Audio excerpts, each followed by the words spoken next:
Let's create some functional art. Today we'll be starting with the Roycycled Dress Form Project Blocks decoupage papers.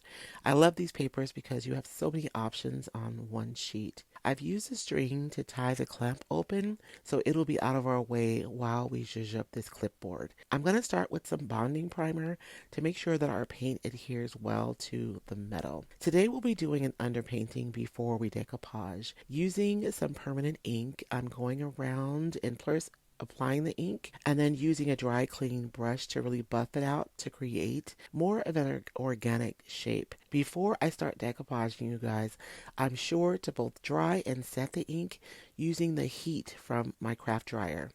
You guys will notice that I'm really spritzing more water than usual on my paper. I really want to take full advantage of the transparent nature of my recycled decoupage paper. So I've misted it with a little bit more water so that everything is more transparent. And I'm also going to go over it right away with my clear coat to really push that transparency so that we can take advantage of the grunge underpainting that we've already applied. To be able to get around this clamp, you guys, I'm going to make diagonal cuts on my paper, making sure to cut all the way to the end of my clamp. This allows my paper to wrap around so that I can adhere it to the back of my clipboard. This is how I deal with decoupaging around the clamp without having to necessarily piece together my paper. And then I can just adhere this to the top, making sure to spritz it with water so that my paper is consistent all the way up to the top. Comment hashtag surface and snag your free guide on how to decoupage any surface. Now for the piece underneath the clamp, I'm just going to make sure that it's adhered all the way to the edge of the clamp. I'll come back to this and use a razor blade to trim that.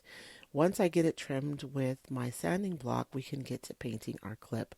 My first coat of paint is A Praying Wife by Amy Howard, followed up by Noir. They're both milk paints, so I brush off anything that's chipped off before sealing everything with the black wax. I'm using black wax because I really want this clip to be dark, but not like a stone black. I want it to match my paper. I'm going to put an extra layer of protector so that my clipboard is fully functional, and that is it. What do you guys think? Be sure and tag someone that you believe would enjoy this tutorial. Find Roycycled decoupage paper and the retailers who carry it at roycycled.com.